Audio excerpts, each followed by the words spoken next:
Radio Classique, l'édito politique avec Le Figaro. Le Figaro, ça veut dire Guillaume Tabar ce vendredi encore. Guillaume, bonjour. Bonjour Bernard. Guillaume, à droite, la rentrée se fait pour le moins en ordre dispersé. Valérie Pécresse sera demain dans l'Essonne, Monsieur Retailleau dimanche à La Baule. La rentrée officielle des Républicains, ce sera le week-end prochain. Bon, sur le papier, c'est chacun pour soi. Eh oui, c'est le chacun pour soi, mais c'est pas nouveau. On le sait depuis la victoire d'Emmanuel Macron. Certains ont quitté LR, comme Xavier Bertrand ou Valérie Pécresse. D'autres y sont restés comme François Baroin ou Bruno Retailleau, mais chacun pense être le seul à pouvoir redonner à la droite des perspectives de victoire. Mais le problème, c'est que au lieu d'additionner leurs talents pour un tisser plus large, chacun entretient son club ou sa boutique. Et le paradoxe, c'est que ce chacun pour soi persiste, alors que sur le fond, les positions ne sont pas si éloignées, par-delà bien sûr les nuances de style et de sensibilité.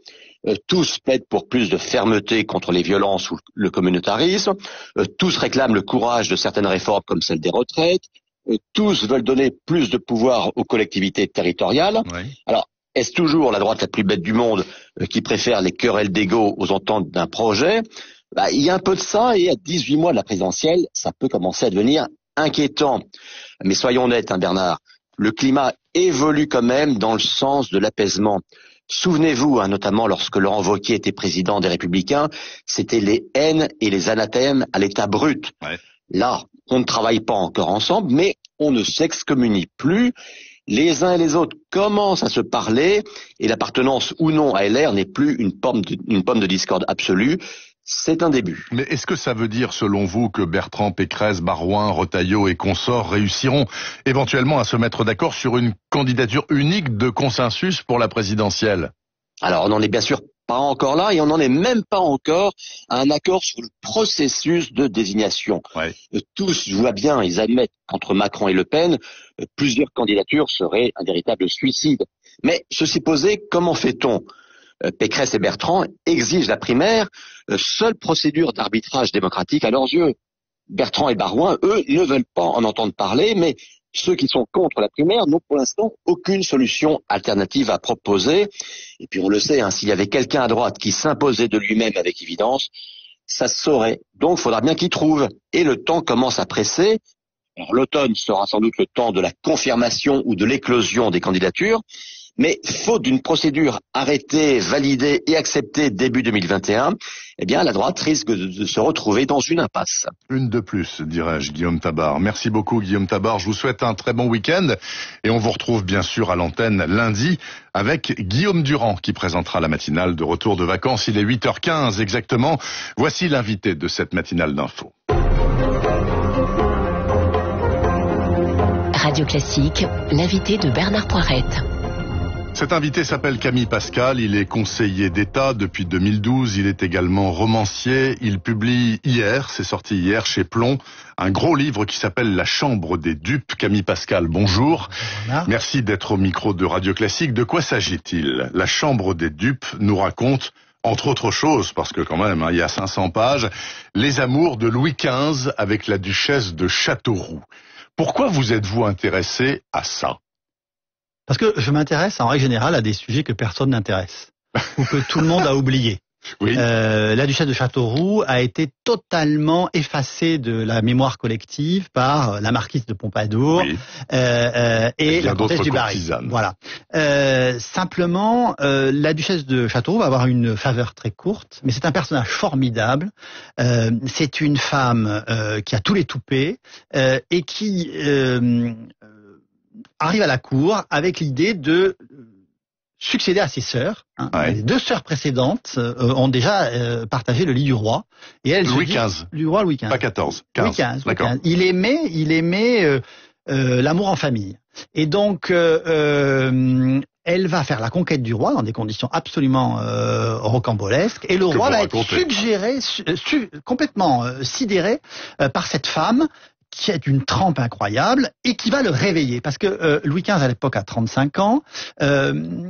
Et son vieux mentor en politique, qui est le cardinal de Fleury, auquel on doit, comme disait le président Valéry Giscard d'Estaing, le meilleur gouvernement de la France, entre 1720 et 1740. III. Le cardinal de Fleury s'occupe de tout et le roi Louis XV vit enfermé à la cour. On le voit peu, pris dans ses plaisirs, et la Châteauroux lui dit non, et maintenant il faut aller prendre la tête de vos armées, vous devez être aussi glorieux que votre aïeul, le roi Louis XIV, et une guerre se prépare, il faut y aller. Voilà.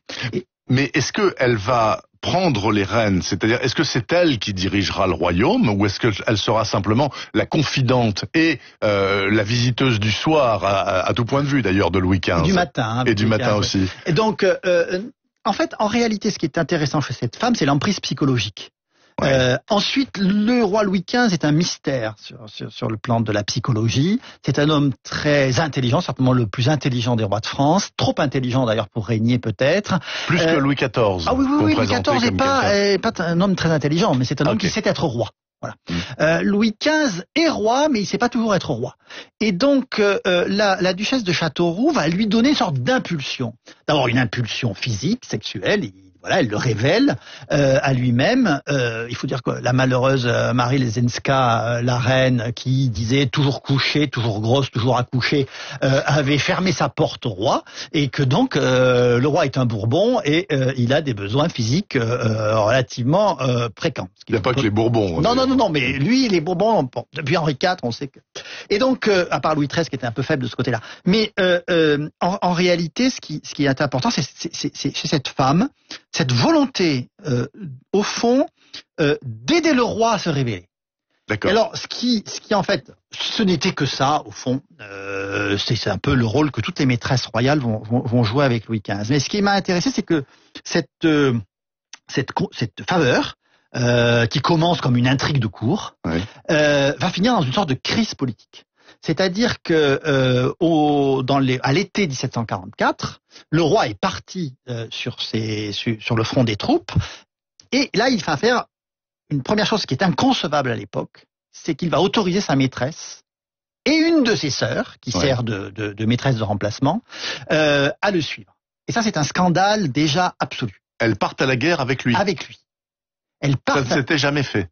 Non, le roi la guerre est une affaire d'hommes. Oui, bien sûr. Oui. Et donc, quand des femmes se mêlent à ça, on peut s'attendre à tout. Oui, et puis surtout, c'est très mal vu par l'armée, c'est très mal vu par la cour, c'est très mal vu par la reine à laquelle le roi, qui aurait voulu suivre, parce qu'à la limite, la reine suivre, ça peut se comprendre. Mais les maîtresses, en plus d'eux, et donc la reine, d'ailleurs, aura demandé à Louis XV de suivre, il lui aura répondu ce mot laconique que j'ai retrouvé, ça sera trop cher. Bon. Donc, je vous dis sûr que c'est vrai. Et donc, parce que tout ce qui est dans ce livre est vrai. Oui. Et, c'est un roman historique. C'est un roman historique basé, très documenté. Il n'y a pas un personnage inventé. Les dialogues, je les ai tous recueillis dans les sources. Et surtout, j'ai eu une chance absolument incroyable. Mais ça, la France peut offrir ces chances-là. C'est que j'ai retrouvé toute la correspondance de la duchesse de Châteauroux. Alors, écoutez, Camille Pascal, on pourrait faire toute l'interview sur le livre, mais il y a l'actualité. Et moi, évidemment, ce genre de livre, je me dis...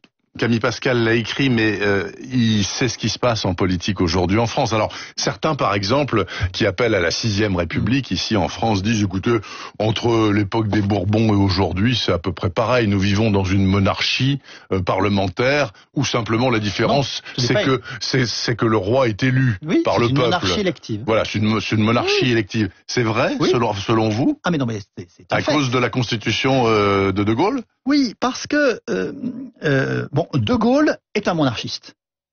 Bon. Au fond. De Gaulle considère que la République c'est le désordre. Bon. Et les Français en 58 sont pas loin de penser la même chose que lui. Oui. Peut-être qu'aujourd'hui aussi d'ailleurs. Mais on n'a plus aujourd'hui, si j'ose dire, la monarchie n'est plus dans les esprits politiques. Elle l'était encore jusqu'à les années 50.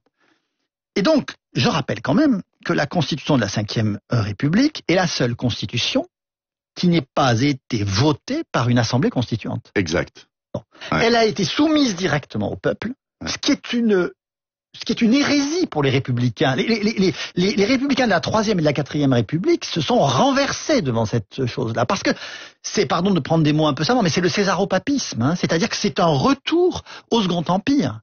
Quand d'ailleurs François Mitterrand a écrit le coup d'État permanent, c'est ce qu'il dit, avec beaucoup de la culture immense du président Mitterrand. Alors après, lui-même aura aucune difficulté à reprendre la couronne des Capétiens, mais et à se faire un véritable cénotaphe au Louvre. Mais ce qu'il faut savoir, c'est que rien, plus exactement, tout chez le général de Gaulle est inspiré par l'histoire. Il n'y a pas un discours, il n'y a pas une situation politique. Tout est directement inspiré par l'histoire. J'ai écrit il y a 2 ans un livre qui s'appelait L'été des 4 rois sur la chute du roi Charles X. Le Grand Prix du roman de l'Académie française. De Gaulle ne pense qu'à ça au moment de 68 et de son départ. Qu'à ça, qu'à la fuite de Charles X. Donc il faut bien avoir en tête que lorsqu'il écrit cette nouvelle constitution, car c'est lui qui l'écrit, le père Debré est une doublure. Bon, il va faire un mélange entre 2 textes qui n'ont rien de républicain, qui sont la charte de 1830 et le Senatus Consul de 1851 qui institue le Second Empire et qui le rend, j'allais dire, avec le rôle du suffrage universel. Donc, il va croiser ces 2 textes et en faire la Constitution. Donc, notre Constitution, elle est impériale et monarchique. Elle n'est en rien républicaine, je le dis, je suis à titre personnel tout à fait républicain, mais cette république-là, et d'ailleurs, je vais même, je vais plus loin, en ça, il se rattache à à la République au tout début de la Troisième République, avant qu'elle devienne la République des Jules, avec ce discours incroyable de 1872, mars, si mes souvenirs sont bons, d'Adolphe Thiers, qui dira aux parlementaires qui sont tous monarchistes. Hein, il leur dira la République sera conservatrice ou ne sera pas. Camille Pascal, vous avez exercé bien des fonctions, vous avez eu de hautes fonctions dans le système public de l'audiovisuel à France Télévisions, vous avez aussi été la plume à un moment du président Sarkozy. Alors à propos de plume et de Sarkozy, comment appréhendez-vous cette extraordinaire réussite de Nicolas Sarkozy en librairie? Vous avez vu comment il vend ses livres l'année dernière, cette année encore cet été.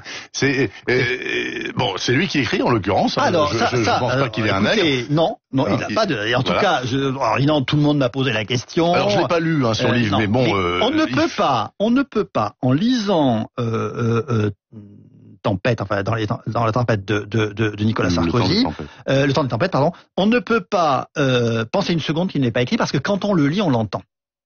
Voilà, on l'entend parler. Moi, quand je l'ai lu cet été, c'est le propre d'un bon nègre de se mettre de devenir visible. À ce point-là, ça me paraît même si je me suis plus dire nègre d'ailleurs, puisque les 10 petits nègres ont été rebaptisés, comme vous le savez.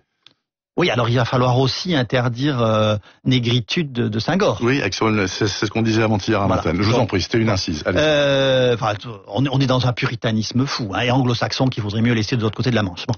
Et donc, ou de l'Atlantique. Et donc, Nicolas Sarkozy, je rebondis sur ce que Guillaume Tabar a dit tout à l'heure. La droite est fracturée. Ouais. Bon. Au fond, personne n'arrive à... Alors, il y a celui qui attend. Il y a celui qui monte au créneau, qui est Xavier Bertrand, qui est un des rares. Il y a ceux qui critiquent et il y a ceux qui regrettent. Et donc, Nicolas Sarkozy a l'habitude de dire, vous savez Camille, mon problème c'est que je suis comme les vieux et les grands arbres, on a du mal à pousser en dessous de mes branches. Eh ben c'est exactement ce qui se passe. Et on voit bien qu'il y a un intérêt profond de la France populaire et de la France de droite, parce que le lectorat de Sarkozy est très populaire. Je ne sais pas si c'est une attente, mais en tout cas, il reste et il est la référence. Une dernière question, il nous reste 45 secondes. Vous connaissez très bien, vous êtes ami même avec M. Castex, je crois, le Premier ministre. Dans la situation de notre pays, est-ce qu'il est l'homme de la situation?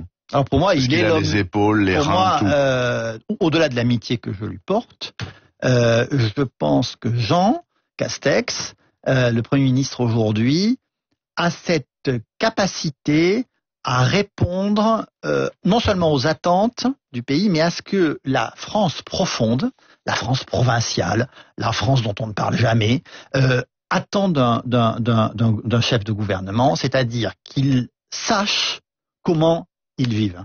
Et ça, Jean Castex, le maire de Prades, il le sait. Merci beaucoup Camille Pascal, qui publie chez Plomb ce livre assez extraordinaire qui s'appelle La Chambre des dupes. J'espère qu'il vous a donné envie de le lire et de l'acheter. En tout cas, moi je vais m'y replonger avec beaucoup de délices. Merci d'être venu à Radio Classique ce matin, Camille Pascal. Je vous souhaite un très bon week-end. Il est 8h26. Autre livre, La Note américaine de David Grann. C'est disponible en poche. Formidable roman vrai qui raconte comment, dans les années 1920, les Indiens Osage qui survivaient sur un bout pelé d'Oklahoma sont devenus extrêmement riches très vite car sous leurs pieds il y avait du pétrole. Et c'est ce livre qui m'a donné l'idée de rebaptiser La Note américaine, la chronique quotidienne de Laurent Saïm sur cette antenne. Et ça, c'est dans 1 minute. Restez avec nous.